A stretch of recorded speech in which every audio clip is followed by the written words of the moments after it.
Todos nós temos limites pessoais, mas nem todos esses limites precisam ser limitações. Foi o que Stephanie Hill, executiva da Lockheed Martin Corporation, disse em uma entrevista para a McKinsey. Uma lição poderosa para ela e imprescindível para quem deseja crescer profissionalmente, otimizar a produtividade e desfrutar de equilíbrio emocional. No episódio de hoje, a gente vai falar sobre limites e sobre como a ausência deles, em vez de nos fazer parecer mais produtivo, é justamente o que nos enfraquece. E mais, é também o que sintomatiza a codependência nas relações de trabalho. Seja bem-vinda, seja bem-vindo ao terceiro episódio de Segure-se Quem Puder.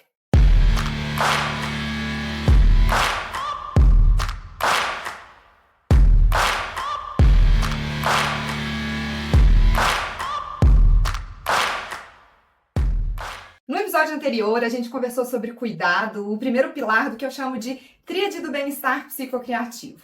Hoje, a gente chega ao segundo pilar, limites.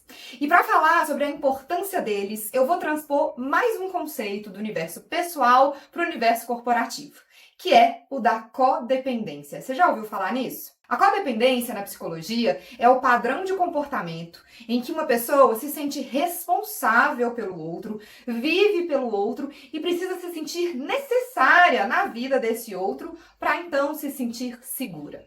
A pessoa codependente troca o "posso te ajudar?" ou "você precisa de ajuda?" por resolver tudo pelo outro sem esperar sequer que ele manifeste essa necessidade de ajuda.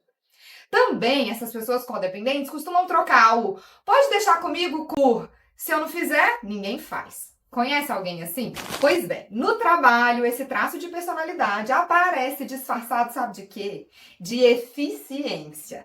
É quando a pessoa acredita que ela precisa estar sempre disponível para ser considerado uma boa profissional.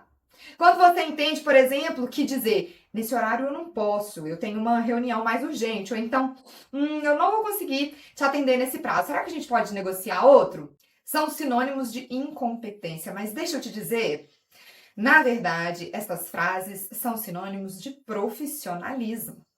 A pessoa que está sempre dizendo sim para tudo, muitas vezes passa uma imagem de que não tem trabalho suficiente para ocupar ela, sabia? Já a pessoa que sabe dos seus próprios limites e os do seu time é vista como mais segura e competente.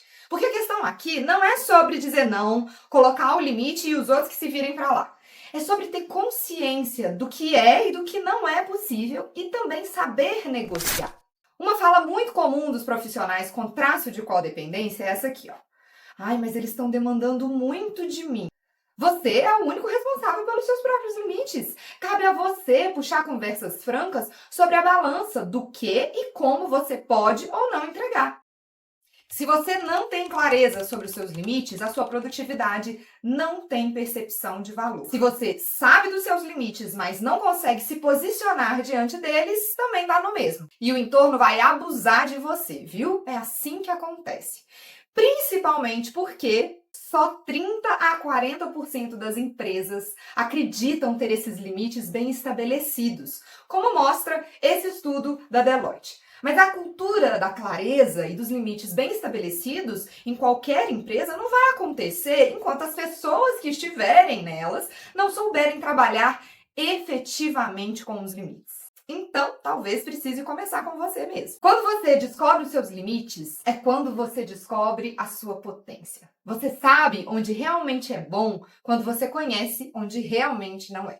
E passa a investir mais energia nas entregas diretamente compatíveis aos seus talentos, às suas habilidades, do que tentando agradar todo mundo com um monte de sim avulso. Falta de limites e ausência de clareza, além de serem completamente contraprodutivos, são também um risco psicossocial gravíssimo e só colaboram para a manutenção de ambientes psicologicamente inseguros. Por isso, tratar dessa codependência nas relações de trabalho é urgente e necessária. E eu posso te afirmar, pela minha prática clínica ao longo dos últimos 15 anos, que essa é uma dificuldade comum a uns 90% dos profissionais que estão hoje no mercado, viu? A gente definitivamente não foi educado para nos relacionar saudavelmente com os limites.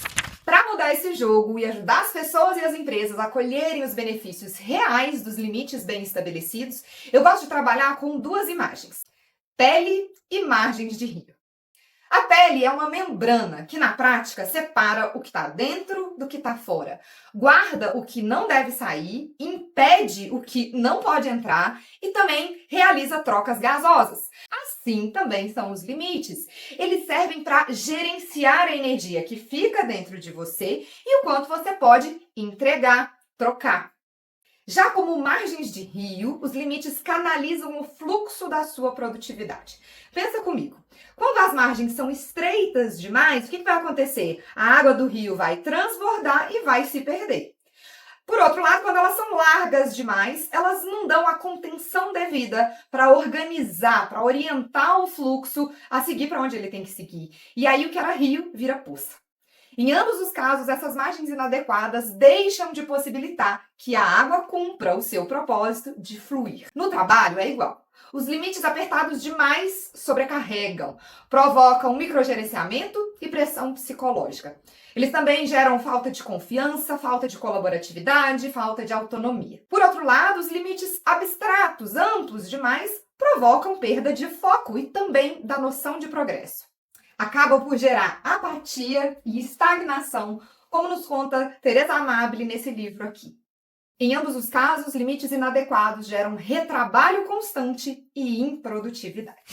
Deixa eu te mostrar como é que eu trabalhei esse tema na prática com um time de mentoria feminina da Copasa. O RH me convidou para desenvolver um treinamento hands-on sobre limites. E além dessa parte teórica que eu já te contei aqui, eu também facilitei com eles uma prática psicocriativa, com papel, adesivo, água. Só um parênteses aqui para você entender melhor. As práticas psicocriativas que eu desenvolvo se fundamentam em neurociência e na psicodinâmica da criatividade, para catalisar a aprendizagem e trazê-la da compreensão intelectual para a aplicação concreta.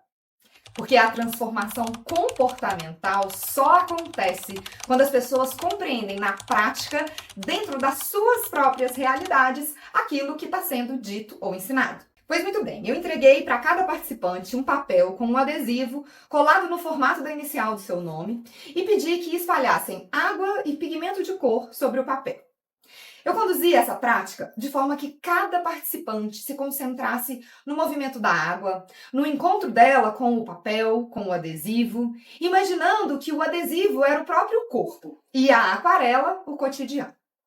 Em seguida, eu orientei que cada pessoa analisasse a sua própria produção e descrevesse relações entre o que a atividade lhes apresentou na prática e o que havia sido apresentado conceitualmente antes. Dá uma olhadinha em alguns insights que surgiram dessa prática. Após, quando eu fui fazer uma análise do que eu tinha pintado. E ficou muito evidente os meus valores, os meus medos, as minhas angústias, os meus limites. O adesivo, por ser de vinil, fez às vezes daquela membrana individual e guardou o papel intacto onde estava aderido, sem ter tido contato com a aquarela em volta. Eu pensei assim, sobre o limite é bom para que tudo não vire um caos. Gerou muitas reflexões, surpreendente, né? Mexeu muito com a gente. Legal, né? Bom, agora chegou a nossa hora de praticar aqui. Vamos à tarefa desse episódio. Você precisa saber no que você é bom e no que você precisa de apoio. Em que tarefas você flui melhor e o que tem impedido seu fluxo em outras.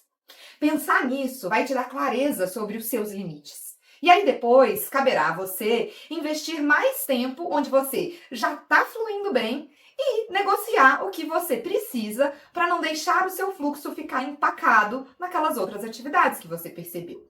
Pode ser que você negocie nelas o prazo, parcerias, recursos e até mesmo a troca de uma tarefa ou de um projeto em questão. O seu autoconhecimento vai produzir mais valor para você e para o negócio em que você está. Gente, esse assunto de limites eu amo. Tem muita coisa para falar sobre e não cabe tudo num episódio só. A gente vai ter outros episódios sobre esse tema, sim, com certeza. Até lá, se você quiser receber o resumo do que eu tô falando aqui, participar de desafios coletivos, receber outras pílulas de conteúdos complementares, esteja no Clube do Bem-Estar Psicocriativo, que é o nosso grupo fechado e exclusivo no WhatsApp, gratuito. E se você quiser saber como os limites também podem apoiar a sua criatividade, não deixa de acompanhar o meu programa Criatividade Sã. Eu tenho certeza que você vai amar. E no próximo episódio de Segure-se Quem Puder, vamos falar de autonomia e o impacto disso na nossa autorrealização, ou seja, nas nossas conquistas pessoais e profissionais, que têm real significado para cada um de nós. A falta de limites claros no trabalho pode estar acontecendo por um aspecto cultural da empresa ou por um traço de codependência se manifestando também nas relações profissionais. Seja por qual motivo for, você pode mudar isso. E isso começa quando você descobre que colocar limites, na verdade, não te torna menos disponível, e sim mais saudável e mais produtivo. Um beijo e até o próximo episódio. Tchau!